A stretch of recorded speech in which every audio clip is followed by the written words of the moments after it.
చిరంజీవి కొంచెం వెనకమ్మ దేవినేని అవినాష్ గారికి, అట్లాగే ఇప్పుడే మన మధ్య నుంచి బయలుదేరినటువంటి రాజ్యసభ సభ్యులు ఆయుజ్ రామరెడ్డి గారికి, బుచ్చిబాబు గారికి, డిప్యూటీ మేయర్ గారికి, అట్లాగే వేదిక మీద అనేక మంది పెద్దలు, ప్రతి ఒక్కరికి కూడా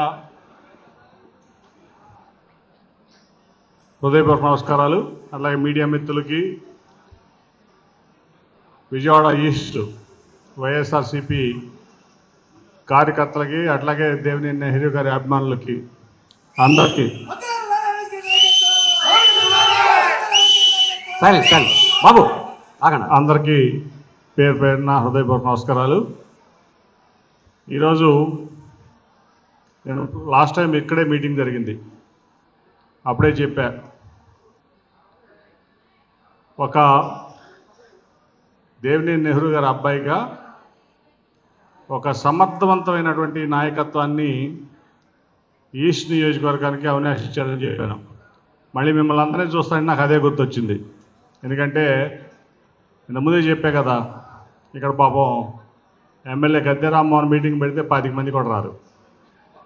ఇక్కడ మనందరం చూస్తే మన నెహ్రూ గారి అభిమానులు కానీ, వైఎస్ఆర్సీపీ కుటుంబ సభ్యులు కానీ, మీ అందరినీ చూస్తుంటే విజయవాడ ఈస్ట్లో భారీ మెజార్టీతో అవినాష్ గెలుస్తాడంటలో ఎటువంటి సందేహం లేదు. ఒక లక్ష్యంతో దేవినేని నెహ్రూ గారి పేరు నిలబెట్టాలి. ఆయన ఏ రకంగా అయితే ఈ ప్రాంత ప్రజల సేవకి అంకితమయ్యారో దానికోసం అదే టార్గెట్గా ఈరోజు దాదాపు 3 సంవత్సరాలు అయినట్టుంది అవినాష్ని జగన్మోహన్ రెడ్డి గారు ఇక్కడ వైఎస్ఆర్సీపీ ఈస్ట్ విజయవాడ ఈస్ట్ ఇన్ఛార్జిగా నియమించి, ఈ 3 సంవత్సరాల్లో నాకు ఎక్కడ రెస్ట్ తీసుకున్నాడు అవినాష్ అనేది నాకైతే ఎక్కడ అనిపించలా. ప్రతినిత్యం అనునిత్యం ఈ 21 డివిజన్లో చిన్నవాళ్ళ దగ్గర నుంచి పెద్దవాళ్ళ దగ్గర మరి అందరికీ ప్రేమతో, ఆప్యాయతతో, అభిమానంతో ఇవాళ మరి అవతల పక్క నుంచి కూడా అభిమానులు సంపాదించుకున్నాడంటే అది నిజంగా మనం అవినాష్ని అభినందించాలి. ప్రతి డివిజన్లో కూడా అభివృద్ధి అంటే ఒక మార్కు, అవినాష్ మార్క్ ఈరోజు 21 డివిజన్లు విజయవాడ తూర్పులో పడింది, దాంట్లో ఎటువంటి సందేహం లేదు.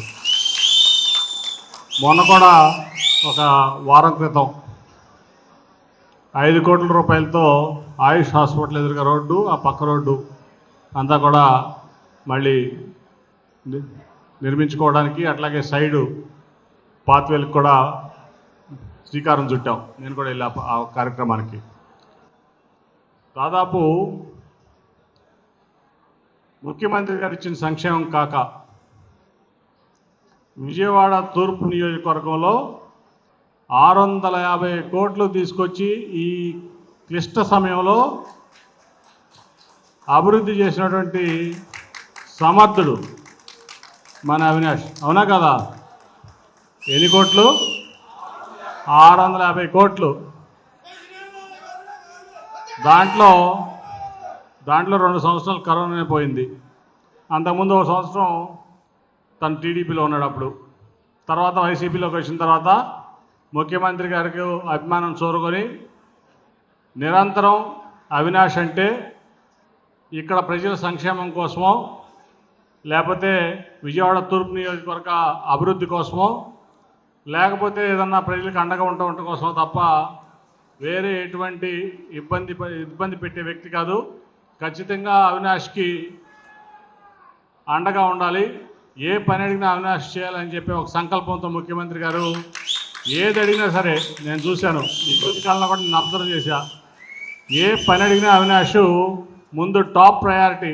ఈ 175 కాన్స్టిట్యున్సీల్లో అవినాష్ వెళ్ళి అడిగాడంటే విజయవాడ ఈస్ట్కి టాప్ ప్రయారిటీ ఇచ్చేటువంటి పరిస్థితి వాళ్ళ ముఖ్యమంత్రి గారి దగ్గర సంపాదించినటువంటి ఒక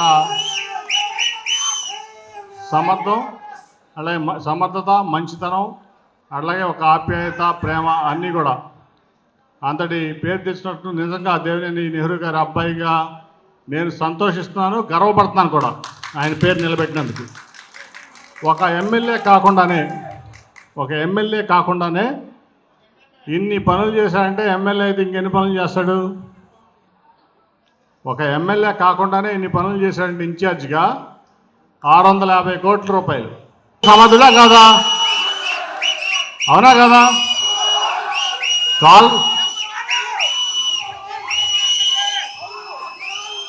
ఆగాలి. అందరికీ కాలర్ ఎగరేసుకుని చెప్పండి. కాలర్ ఎగరేసుకుని చెప్పండి. మా అవినాష్ ఈ రీటైనింగ్ వాళ్ళు కట్టించాడు. ఇక్కడ 50 కుటుంబాలకి వరద నీటి నుంచి రక్షణ ఇచ్చాడు. ఇవ్వటమే కాకుండా అక్కడ మంచి పార్క్ తయారు చేపిస్తున్నాడు. నేను అవినాష్ ఒకరోజు వెళ్తాం, మీ అందరూ కూడా మాతో రండి, బ్రహ్మాండమైన పార్క్ చూద్దాం, అందరం కూడా వాకింగ్కి వెళ్దాం, ఎర్లీ మార్నింగ్ వెళ్దాం. ఓకేనా? అట్లాగే ఇంత ముందు కూడా చెప్పా మీకు, ఈ ప్రాంతంలో ఎక్కడైనా సరే కాలనీ ప్రాంతంలో అపార్ట్మెంట్లు ఉన్న చోట అభివృద్ధి లేదు అని చంద్రబాబు నాయుడు, లోకేష్ నాయుడు అలాగే కొన్ని సెక్షన్స్ ఆఫ్ మీడియా చెప్తా ఉన్నాయి. ఏ సందుకు రండి, ఏ గొంతుకు రండి, ఏం అభివృద్ధి జరిగిందో చర్చకే సిద్ధం, అట్లాగే సవాల్కి సిద్ధం. దాంట్లో ఎటువంటి డౌట్ లేదు. ప్రతి రోడ్డు అభివృద్ధి అయింది, ప్రతి సందు అభివృద్ధి అయింది, డ్రైనేజీలు కట్టారు, రోడ్లు కట్టారు, వాటర్ ఇచ్చారు. ఏది కావాలంటే అది ముఖ్యమంత్రి దగ్గరికి వెళ్ళి అడిగి తీసుకొచ్చి వాళ్ళకి వీళ్ళకి అడిగి కాకుండా నాకు ఓట్లు వేస్తారా, ఓట్లు వేయరా అనేది చూడకుండా మొత్తం ఇక్కడ ఉన్నటువంటి ప్రతి వ్యక్తికి, ప్రతి ప్రాంతానికి మేలు చేసినటువంటి వ్యక్తి మన అవినాష్. అట్లాగే మన ముఖ్యమంత్రి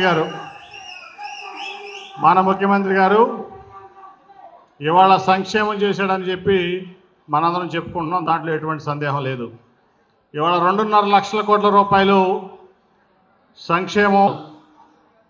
జగన్మోహన్ రెడ్డి గారు సంక్షేమం చేశాడు, 3 రెట్లు ఎక్కువ నీకంటే అభివృద్ధి చేశాడని చెప్తున్నా చంద్రబాబు నాయుడికి నేను.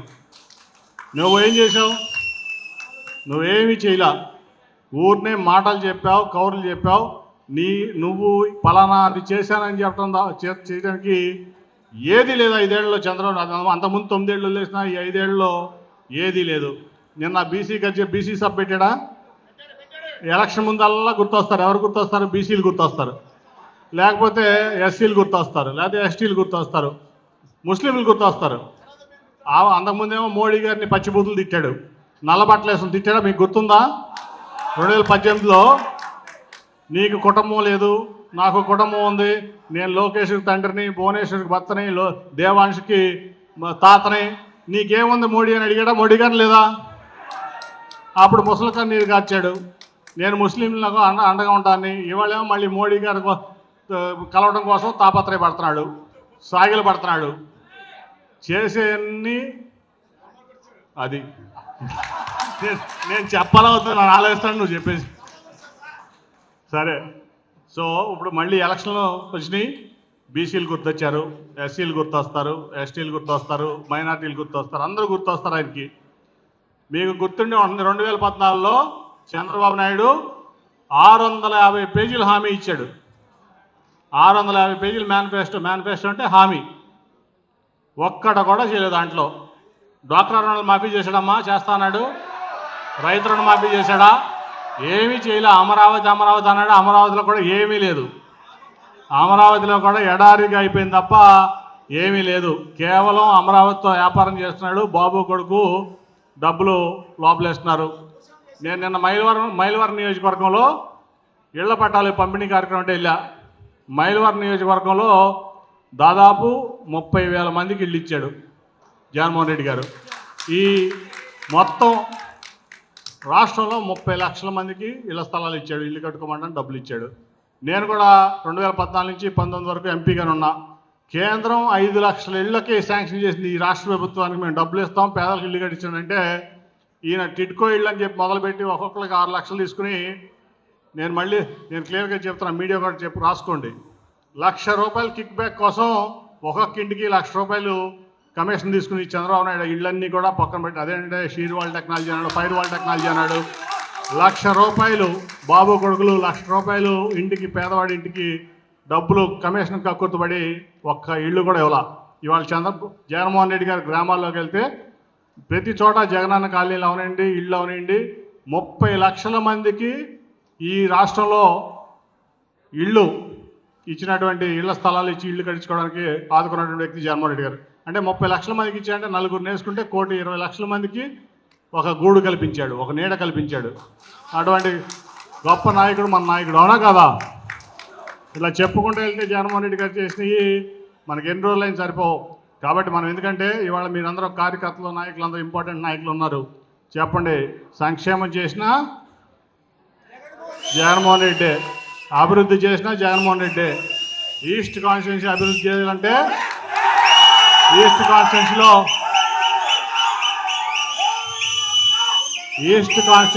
విజయవాడ ఈస్ట్ కాన్స్టిట్యున్సీలో అభివృద్ధి చేయాలంటే అవినాష్, సంక్షేమం చేయాలంటే అవినాష్, ఇక్కడ ప్రజలకి అండగా ఉండాలంటే కూడా అవినాషే.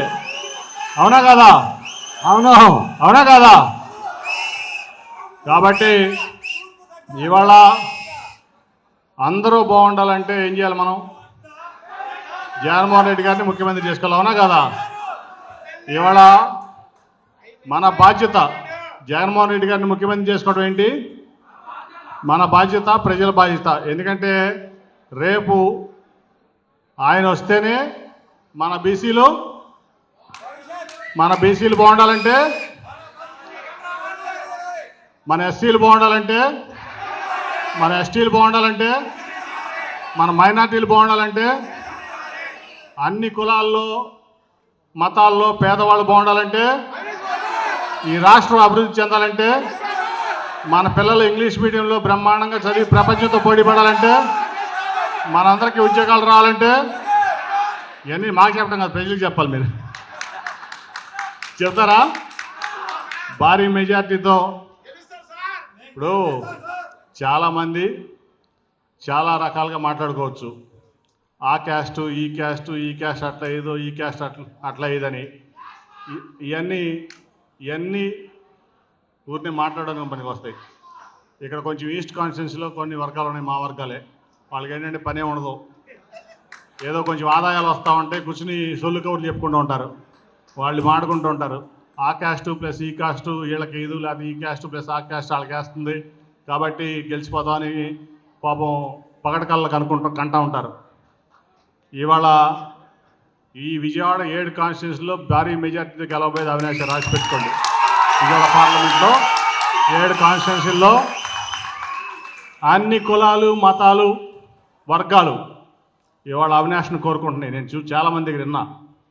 ఇవాళ మొన్న పాపం మా గద్దె రామ్మోహన్ గారు అట్లాగే కొంతమంది కలిసి వెటనరీ కాలేజీలోకి వెళ్తే 20 మంది లేరంట. వాళ్ళే చెప్తాను నాకు ఫోన్ చేసి, మా ఎమ్మెల్యే తెలుగుదేశం వాళ్ళు చెప్పారు నాకు ఫోన్ చేసి. పాపం వెటనరీ కాలనీలోకి వెళ్తే అక్కడేదో చాలామంది వచ్చేస్తారు, ఇన్ని పూల మీద నడిపించుకుంటారని వెళ్ళారంట. 20 మంది కూడా రాలేదంట కాలనీలోంచి బయటికి, ఇళ్ళలోంచి బయటికి. పాపం మొహం మాడిపోయి ఇంటికి వచ్చాడని చెప్తున్నారు. అది పరిస్థితి అయింది. ఖచ్చితంగా గద్దె రామ్మోహన్ అతను ఓడిపోతున్నాడు భారీ మెజార్టీతో. ఈ విజయవాడలో పార్లమెంట్లోనే హైయెస్ట్ మెజార్టీ ఎవరిది? అవినాష్. ఇంకోటి కూడా ఉంది. నాకేంటంటే